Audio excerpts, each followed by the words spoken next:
The aircraft was almost upside down. Inside the cockpit, blood was everywhere. The controls were shaking violently.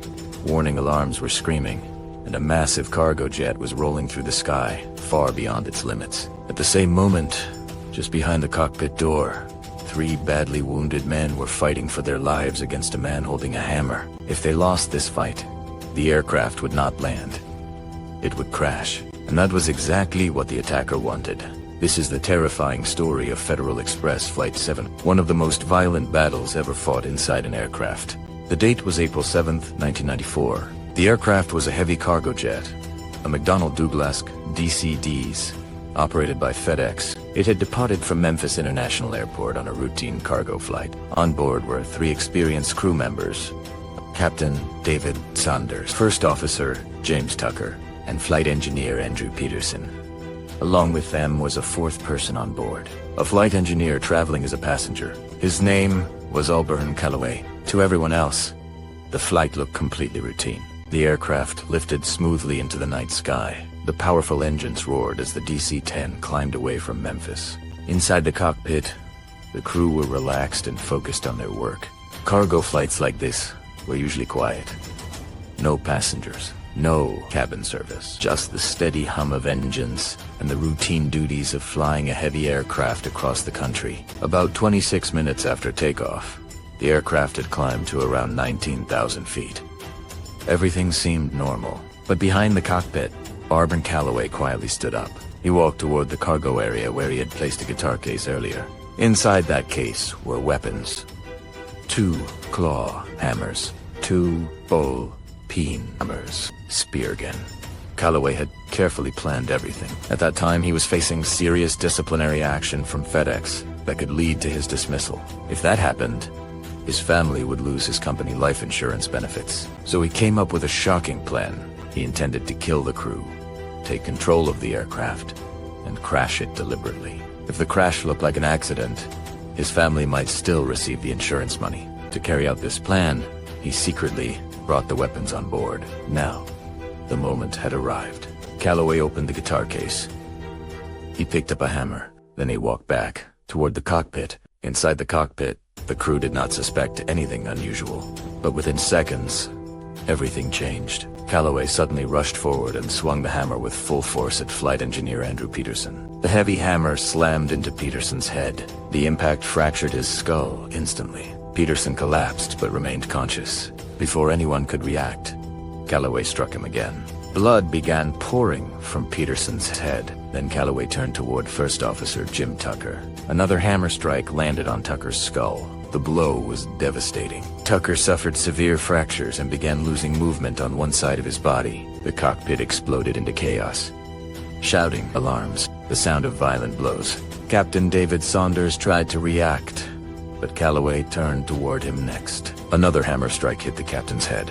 Within just a few seconds, all 3 crew members had suffered severe head injuries. Calloway believed the fight was over, but he was wrong.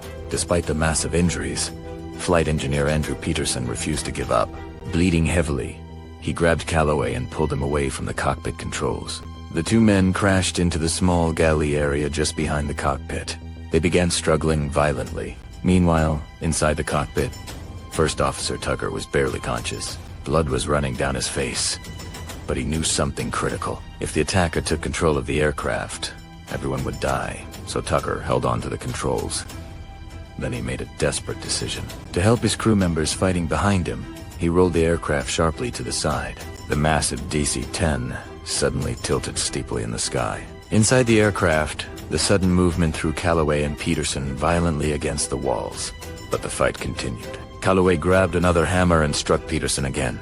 Peterson's injuries were now life-threatening. Still, he refused to stop fighting. Captain Saunders joined the struggle. The 2 injured crew members fought desperately against the attacker. Inside the cockpit, Tucker pushed the aircraft even further. The DC-10 rolled past 90 degrees of... Everything inside slammed sideways. At one point, the huge cargo jet rolled close to upside down. These were maneuvers the aircraft was never designed to perform. The aircraft began descending rapidly. Speed increased dangerous. Warning alarms filled the cockpit. But Tucker continued the violent maneuvers. His goal was simple: make it impossible for the attacker to stand or fight properly. Behind the cockpit, the struggle reached a critical moment. Calloway tried again to reach the If he managed to fire it, the fight would end instantly. Peterson tackled him again.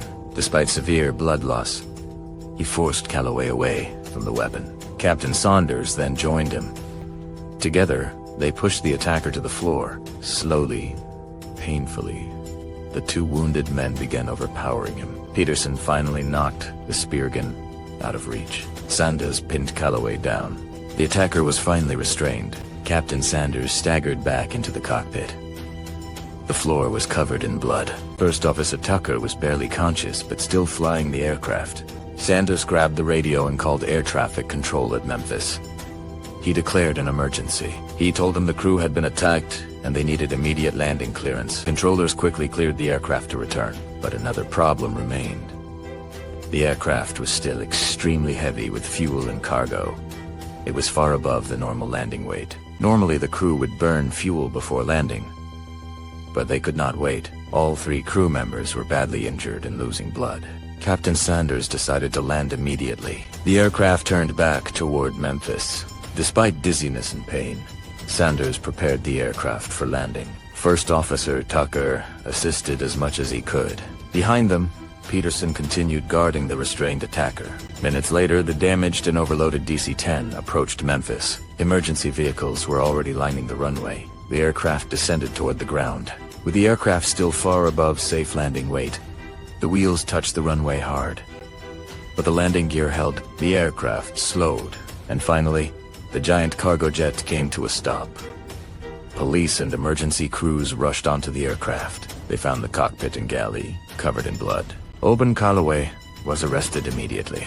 All 3 crew members were rushed to hospital with severe injuries, including multiple skull fractures and massive blood loss. But incredibly, all 3 survived. Their courage, determination, and refusal to give up saved the aircraft. What happened on Federal Express Flight 705 remains one of the most dramatic and violent cockpit battles in aviation history. 3 wounded pilots fought a deadly attacker at 19,000 feet, and against all odds, they won.